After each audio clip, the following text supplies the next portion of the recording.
The Get Rich Slow Club podcast is a collaboration between Tash Etschmann from Tash Invests and Ana Kresina from Perla. The Get Rich Slow Club acknowledges the traditional custodians of the land we record on. From coast to coast, across land, waters, and communities, we pay our respects to elders past, present, and emerging. Any advice is general and does not consider your financial situation, needs, or objectives, so consider whether it's appropriate for you. Welcome to the Get Rich Slow Club podcast, where we take you from beginner to confident investor, where we can teach you everything you need to know about investing. So come get rich slow with us.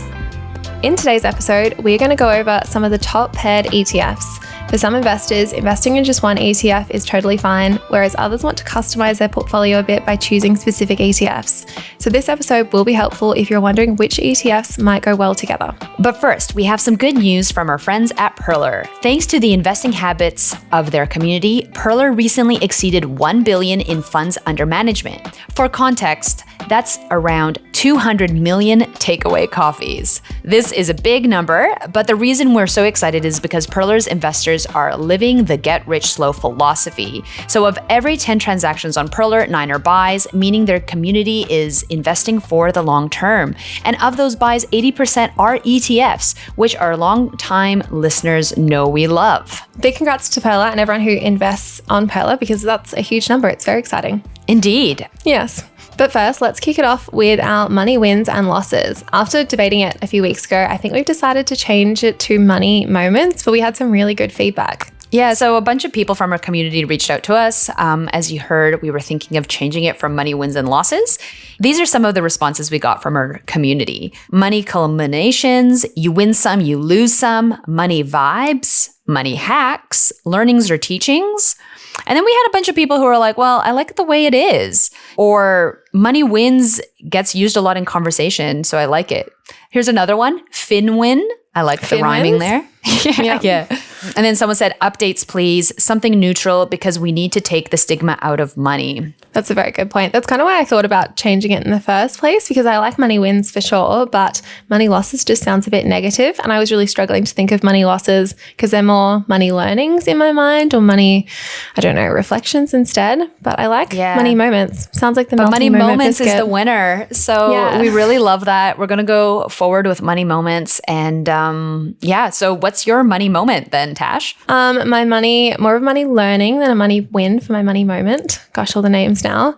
Before I went away, I was on the train of ordering all the meal delivery kits. So I was up to Molly Spoon, and I got a little bit lazy towards the end of the week, and we had to throw out a meal before we went away. And I really hate wasting food, and I definitely learnt my lesson, but I didn't really like Molly Spoon that much in the end. Like, I loved Dinnerly, I loved Every Plate, I really liked HelloFresh too, but the Molly Spoon ones were just like a bit fancy and the recipes just weren't that yum, I guess. So it's a good reminder to me also to be very realistic about how much I'm going to cook before I go away, because it was a bit optimistic to assume I was going to cook every single night, these really fancy dinners in a really busy week.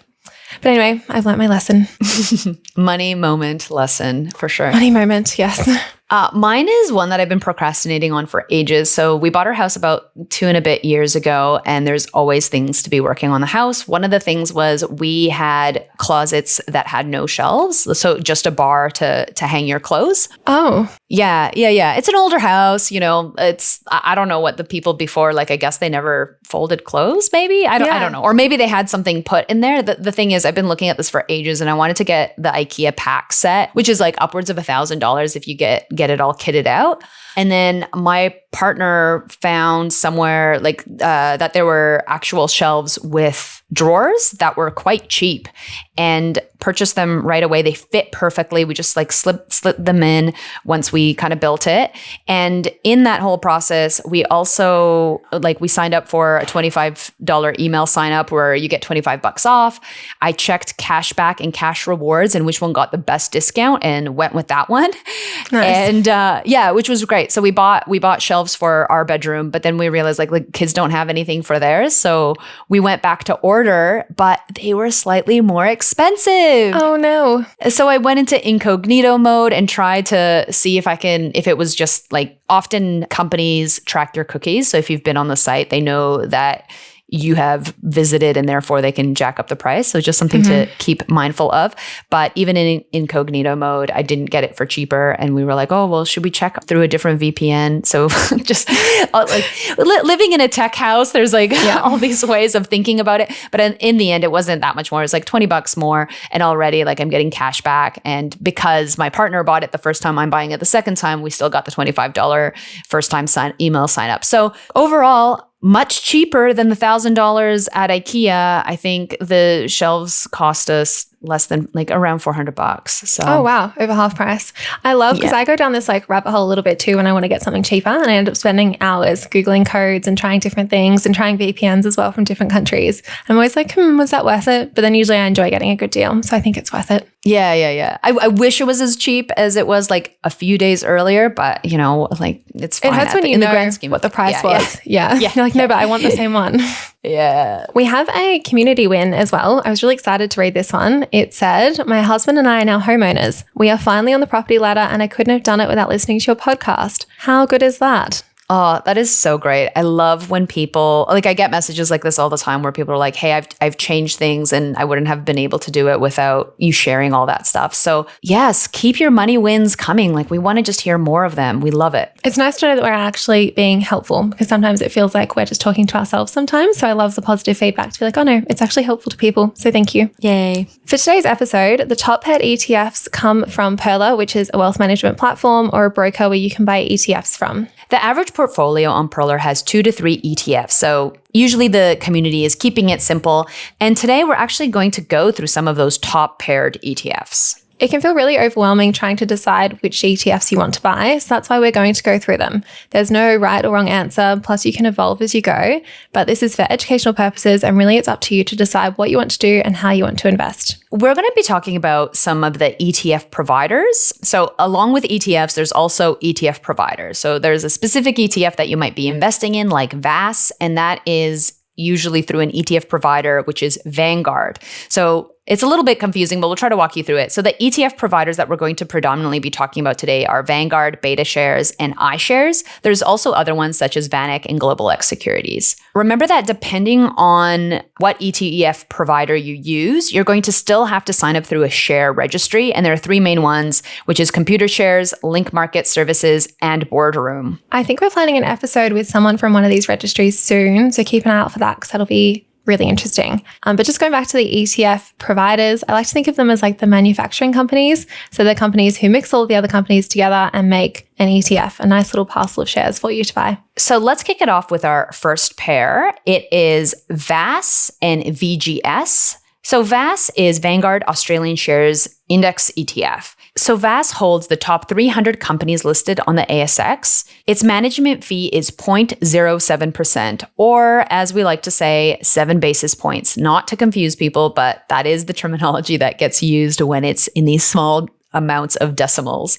It's considered high risk, and a minimum investment should be of 7 years or more. It has long-term capital growth potential and regular income through distributions, which are dividends, including franking credits. Vanguard suggests to consider combining it with VGS to bring a diversified mix of international shares to your portfolio, which is exactly what everyone's been doing with this pair. So some of the top 5 companies in this ETF are BHP, Commonwealth Bank, CSL, NAB, and Westpac. This is a really popular ETF that pops up all the time. Have you bought it before, Anna? I have, but accidentally. I was showing someone how to use Auto Invest on Perla, and I totally didn't turn it off. It's not one of my regular ETFs, but I do own around like $1,000 in VAS. Oh. I own this only through the VDHD ETFs. That's the diversified ETF from Vanguard as well. And I think like 30% of that is VAS, but I've never bought VAS directly. I've been buying other Australian ETF ones. So VAS is paired with VGS as Vanguard suggested, which is the Vanguard MSCI Index International ETF. This one has a management fee of 0.18%. It invests in 1,500 companies from developed countries, excluding Australia, which is why people often pair it with VAS.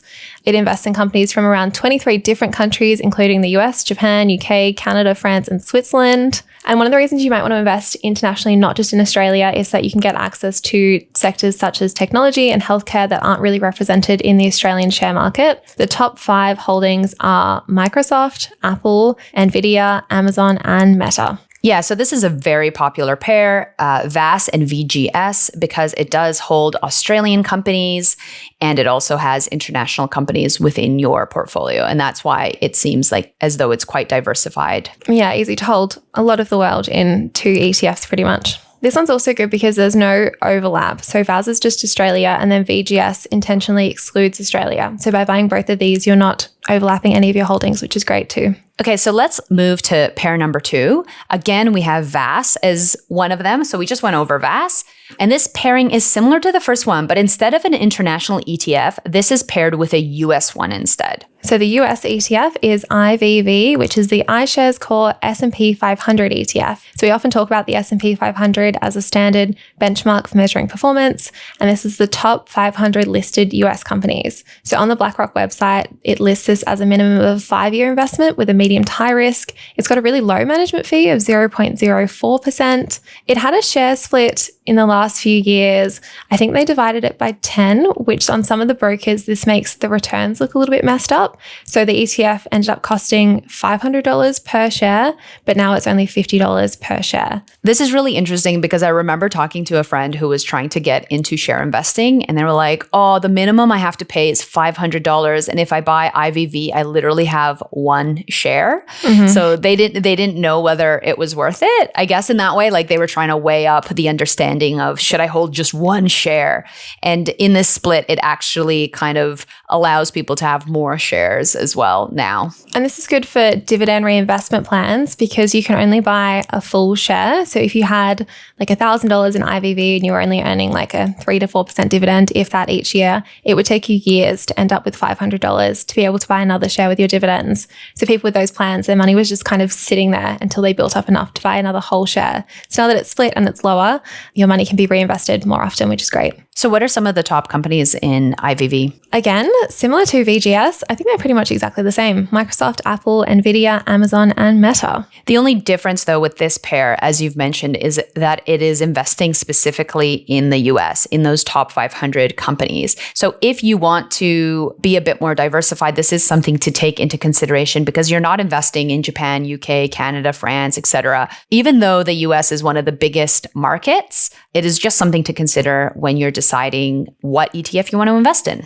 The third pair we have is FAIR is one of them, which is Australia Sustainability Leaders ETF. It tracks Australian companies that have passed screens to exclude companies with direct or significant exposure to fossil fuels or engaging in activities deemed inconsistent with responsible investment considerations. So we often talk about ESG investing, and this is one of those ETFs that fall under ESG or ethical investing. And again, ESG is environmental, sustainable governance. So FAIR does not invest in any of the big 4 banks or large Australian mining companies, and it allows you to gain exposure to a diversified portfolio of ethical Australian companies. The management fee for this is 0.49%, so it is a little bit higher for an ETF, but that's because it requires active exclusion of companies based on criteria rather than passively following an index. So the top 5 holdings are Cochlear, Suncorp, Brambles, CSL, and Insurance Australia Group. So FAIR is often paired with VESG, which is the Vanguard Ethically Conscious International Shares Index ETF. What a mouthful. This one has a management fee of 0.18%. It has 1,600 ethically screened international shares. It invests ethically by removing companies exposed to fossil fuels, nuclear power, alcohol, tobacco, gambling, weapons, and adult entertainment. This fund is designed to be ethically conscious while also broadly diversified in international shares. It's interesting because the top 5 holdings are the exact same as IVV and VGS as well. They are Microsoft, Apple, Nvidia, Amazon, and Meta. So interesting whether all of those things are completely ethical or not. It goes back to that conversation we've had multiple times on this podcast. Like, is it ethical to invest in Amazon? And it really comes down to you.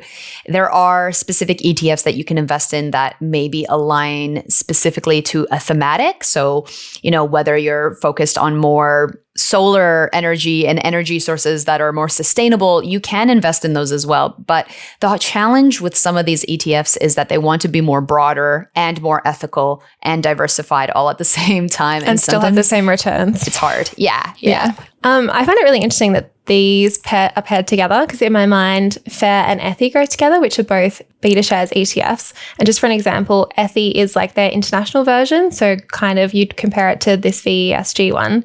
But the top 5 holdings in ETHI are NVIDIA, Visa, MasterCard, Toyota, and Home Depot. So the top 5 holdings are a bit different in that one. They've excluded Amazon, for example. Do you own any of these? Yes, I've owned ETHI because they did really well in the past because they're quite tech heavy. And I also own VESG and VETH as well, the VETH one from Vanguard. That's their like Australian ethical equivalent.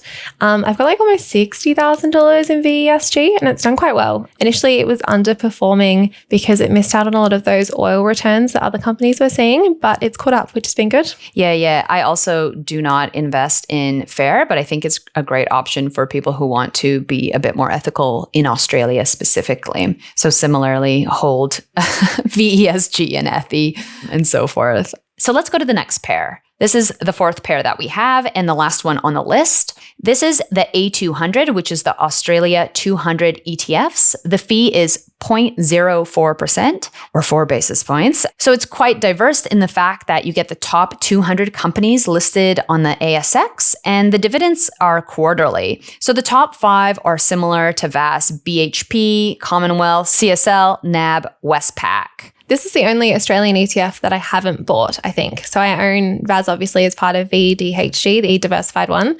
And then I also owned IOS, which is an A200 ETF because it was on CommSec Pocket back when I used that. And it was only $2 brokerage, which I was very excited about. But I don't think I've ever bought A200. What about you? Yeah, I have A200. And I remember when I was first looking to invest in Australia and I was looking at what ETF should I purchase that's Australian focused, it was a toss-up between VAS and A200. And I think at the time, A200 just came out, which is a beta share one, and VAS being Vanguard. And I didn't know which one. And I was reading all of the, blogs and groups of which one I should go with. In the end, I ended up going with A200 because its fees were a tad cheaper and still actually are. The only difference, or one of the big differences, is that it holds the 200 top companies, whereas VAS holds 300. So it is slightly more diversified if you go with VAS in terms of the number of companies that you have. But I do hold $1,000 worth of VAS as I shared accidentally. Lots of overlap in my portfolio due to silly mistakes along the way. I saw a message in our Facebook group around overlap and if it's that big of a deal. What do you think? I think it depends on your goals, right? Like it comes back to your goals. Personally, I often think about home biases when it comes to investing. And for example, like being in Australia, there's a lot of benefits in investing in Australia. Like we have franking credits where the rest of the world does not. So there's a lot of benefits to invest in Australia. But being a Canadian, that's also talked about in Canada, like holding Canadian shares, or as we call them, stocks over there, right? Like holding Canadian companies. And what I've come to realize is that both Canada and Australia are very small economies. They're small companies in terms of that. The number of companies that they hold are not as significant as the US and American economy.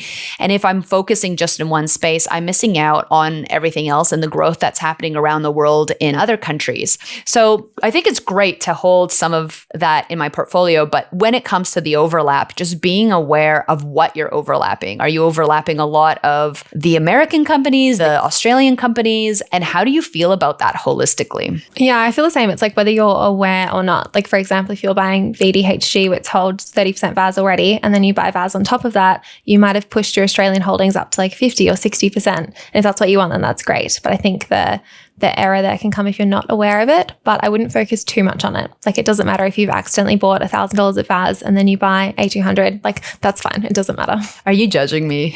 No. I've done the exact same. I own so many ETFs. Yeah. And I'd like to get rid of some of them, but at this point, if I just keep investing in the stuff that I want to move forward with, that percentage that's held in a different place gets smaller and smaller and smaller, and I worry less about it. So that it is what it is, or at least for me. And I don't think it's worth it for me, especially to like sell it, pay the capital gains, and then buy something else because I might just change my mind in the future again. Like it's all working together. Yeah, exactly. So what we didn't talk about is the pair for A200, and that is NDQ, which is NASDAQ 100 ETF. This is the 100 largest non-financial companies listed on the NASDAQ market. This is very tech heavy, and it had its moment during the COVID period, I feel, where everyone was very excited about it because the returns were quite high. It's got a management fee of 0.48% per year, and there's no need to complete any of those W8 Ben forms either, which is great. And the top 5 holdings, again, we've heard of these many times before: Microsoft, Amazon, Nvidia, Amazon, and Meta. Do you have any of NDQ? Yes, I do have a little bit. Back in my CommSec Pocket days, this was another one that was only $2 to buy. So I did buy some of them. Now I don't focus on ETFs that are just on one sector. Like, this is very tech heavy and I prefer more diversified things, but I do still own it. Yeah. So we haven't done an actionable step in one of our episodes for a while, but I think that it's a really good one to have for this episode. Definitely. So for today, go see what you're actually invested in. So go have a look at which companies it's invested in. Is there any overlap with countries? What percentage are you allocated to? And to do this, just Google the ETF pretty much. So you can Google VAS, go onto the Vanguard website, and you can pretty much read through there. They'll have the percentage to different countries. They'll show you the top holdings as well.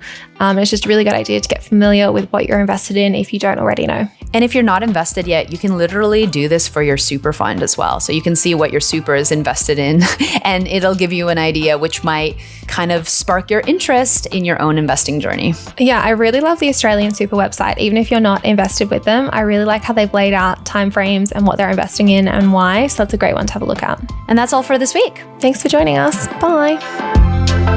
Thanks so much for joining us. If you found this episode helpful, please rate us 5 stars, write a review, or share with a friend. If you're new to investing, make sure to listen to our first 10 episodes. Follow us at Get Rich Slow Club or Tash at Tash Invests or me at Ana Kresina.